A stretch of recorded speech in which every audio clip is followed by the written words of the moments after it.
What's up, guys? It's Casey Zogelman, aka the Fourth Sanderson Sister, coming at you with another Hocus Pocus theory video. In today's video, I'm addressing the most important member of Team Sanderson, Book, why he ultimately abandoned ship, and why it's for more reasons than you might think. So Book has always been a bit of an enigma, even more so after the second film. We saw a lot more personality come out of him in the sequel than we did in the first one. Yes, a lot of that has to do with the advancement of special effects, but I think it's even more so driven by the story. In the first film, Hocus Pocus, we meet Book in the prologue as Winifred's creepy spellbook that has a human eye and can move of his own volition. We also find out that he is bound in human skin. Ew. We didn't think much about him having thoughts or a personality back then. He was just an evil spellbook that was alive. As soon as Hocus Pocus 2 came on the scene with the prologue, all of that changed. We meet Mother Witch in the forest, and she gives the now 16-year-old Winifred a birthday gift. Book. Let's break down this scene and look at it a little closer.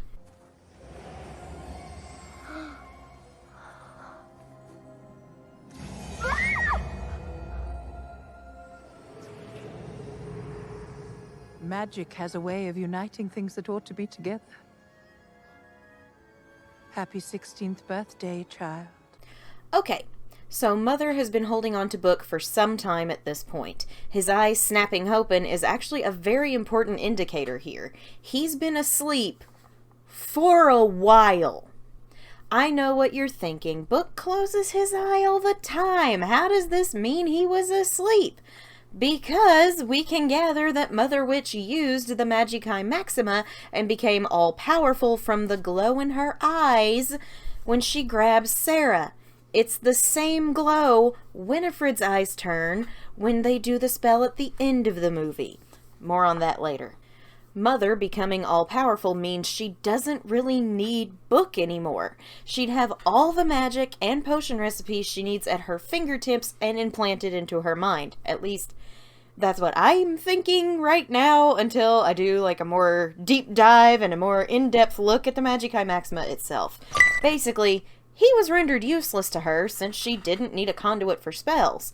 He awoke when she handed him over to a new witch who did need a conduit. She relinquished her ownership voluntarily, but I don't think it was without a little pushing on Book's behalf. Magicae Maxima, the power spell. Ooh, let's do this one. Magicae Maxima makes a witch all-powerful. It is most frowned upon. Doomed is the witch that uses this spell. Promise thou shalt never do it. Why? Because I said so. Besides, Book does not like it. Consider this. What if Book was plunged into slumber because of the use of the Magicae Maxima? Think about it this way. He falls into a slumber until he can help a new witch should his current owner use the power spell. It would make a lot of sense for Book to not like the spell because of the effect it has on him. Not to mention, he likely got attached to Mother and her coven, but again, more specifics on that a little later in the video. So when Winifred receives him, he's awake and ready to help cast spells again. Now, Book is part of Team Sanderson. Yay! We go through the years of mischief, the casting of the curse, and up to the sisters dying by hanging. Book does not awaken again after casting the curse of resurrection with them. But doesn't that defeat the purpose of what you just said a minute ago? No. He's still attached to the Sanderson sisters, but they're currently dead, and their powers, that connection to him, is in limbo. So Book also goes into a limbo state. He does not wake up until they wake up. But because it's been 300 years, he doesn't actually have his magic legs yet, and he doesn't jump around and fight back against Max and Allison like he does with Becca and Izzy. He doesn't have his full energy back yet. It's been a long time since he woke up, so until closer to the end of the movie, when the sisters have really gotten their groove back, does he start kind of working a little bit more of his own volition. And then, when they are turned to dust, Book remains awake. But how does he stay awake? He doesn't, but for a short time, all because of Gilbert the Great. Yeah, I've been trying to bring you back ever since I saw you that night. That night? What night? Halloween, 1993. Not a great year for me. A bunch of bullies stole all my candy. But then, I saw you. And I chased you all the way to the cemetery. Bye-bye. But I was too late. So I wanted to know for sure, so I went to see if the candle was lit, and I found a book. He was awake. He showed me how to make another candle. I mean, it wasn't pretty. Gilbert is the one who made the second and third black flame candles. He runs a magic shop. He may not be able to do hefty magic, but he clearly had enough power to create and charge the candle with enough power for Becca to summon the Sanderson sisters. After that, we know Book went back into his dormant state. My guess is once the candle was created, that was the end of his efforts and he was out for the next 29 years until they came back again. But why go through so much work for the Sanderson sisters if Gilbert was right there ready to learn? Think of Book like a wand from Harry Potter for a second. The wand chooses the wizard, Mr. Potter. It's not always clear why.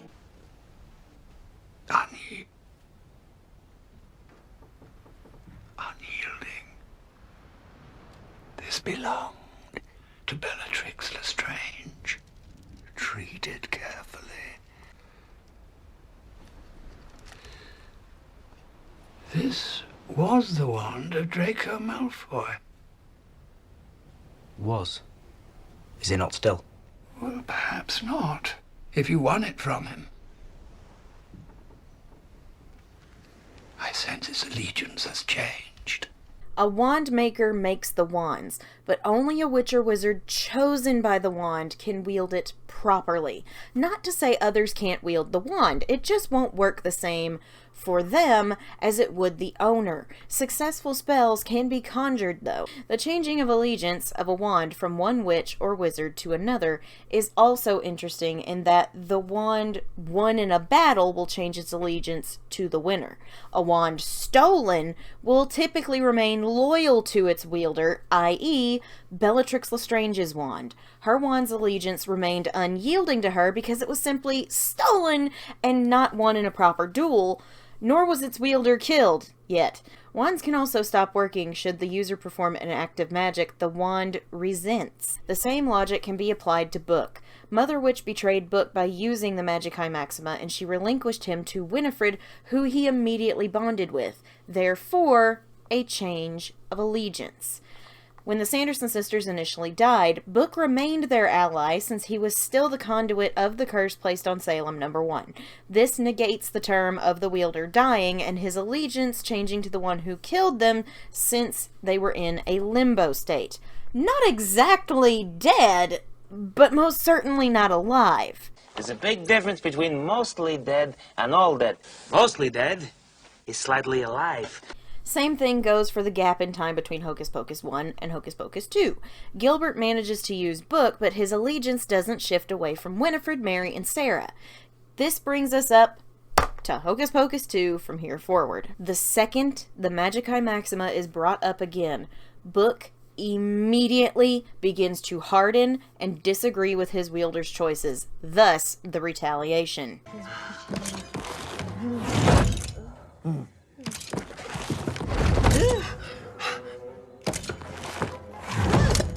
You got it. I don't think he cares for that spell. The book has opinions? Oh, no, your teeth. They're your calling card. Help me, Betty. I have mixed feelings about anything. It's a spell that You idiot. What is happening? Resistance is futile. Show me the power spell. Winifred zapping him was the first break in their relationship. He submitted and showed her the spell, allowing access to the thing that could plunge him back into a deep slumber and kill two of his closest friends, Mary and Sarah. He does his best to keep away from Becca and Izzy during this time too, because his allegiance is still to the Sanderson sisters, whom he's become very attached to. Flash forward to the third act when the Magicae Maxima is underway. This is where it all goes down for Book. Let's review what he has been through up to this point and all the bearing it has on this moment. You don't want to do the spell. Ugh, I know it may not feel like it, but you have a choice. And what choice would that be? I'm talking to the book.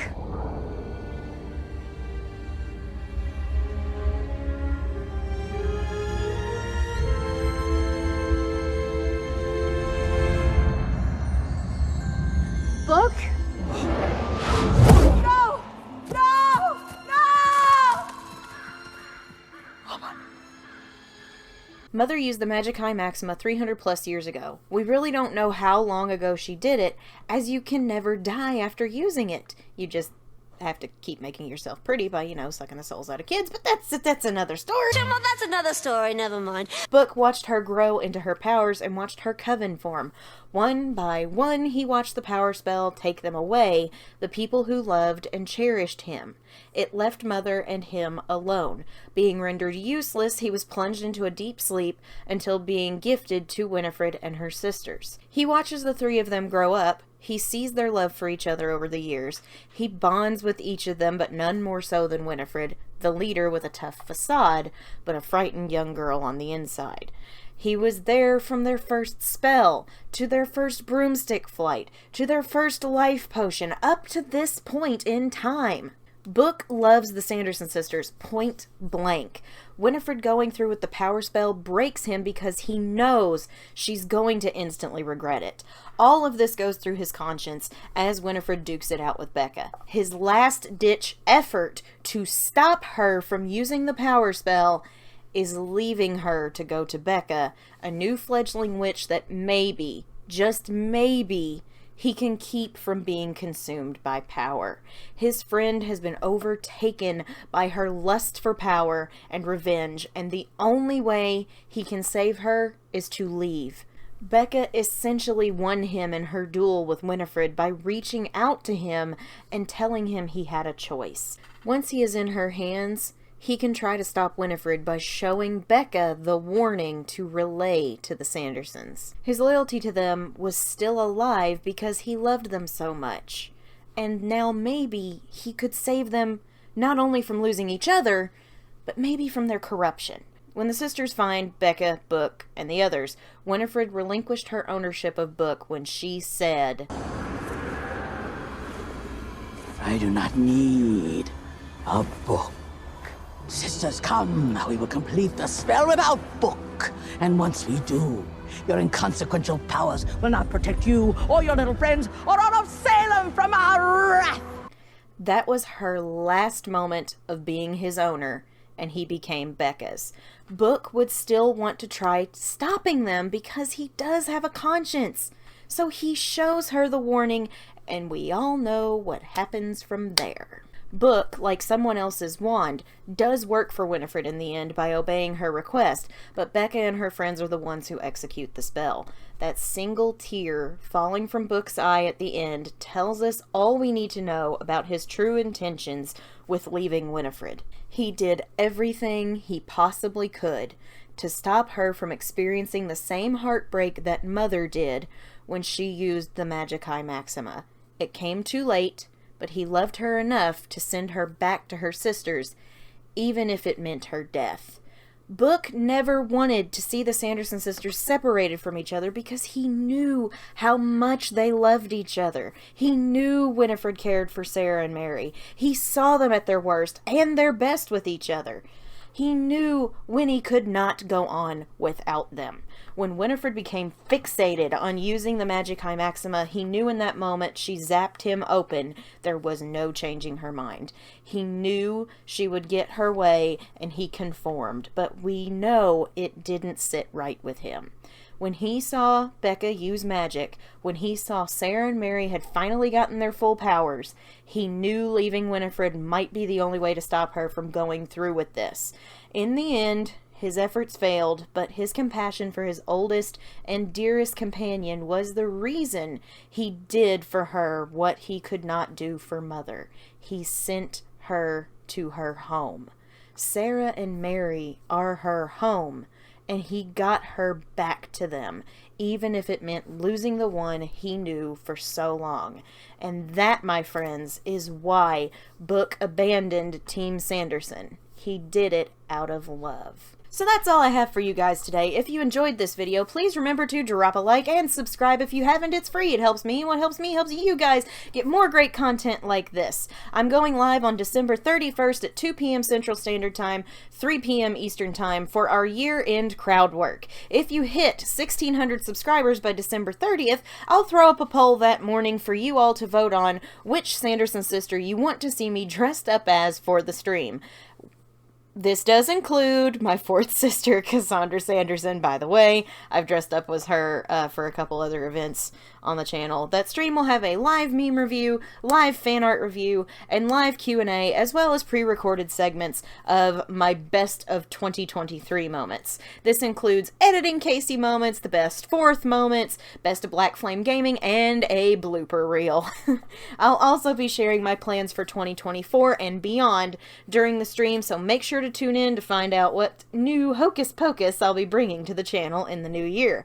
Black Flame Gaming is going to be on Sunday, December 10th this week due to a work obligation on Friday and another commitment for Saturday evening. So on Sunday at 7:30 p.m. Central Standard Time, 8:30 p.m. Eastern Time, I will be back with more Black Flame Gaming madness as we continue the Sarah Sanderson Plays Pokemon Soul Silver randomized Nuzlocke.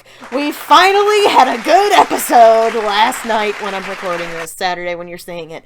We finally had a good episode. Good things happened. It was great. I actually left not wanting to cry. Like, it was a good time. We had fun. It was great. If you haven't watched any of those streams, you should really tune in and talk to some of your fellow Coven mates. It's a lot of fun. If you're a regular on this channel, please remember to drop a like and share your thoughts on this video down below. Thank you guys so much for watching. I'm Casey Zogelman, aka the Fourth Sanderson Sister, and I'll see you witches and wizards later.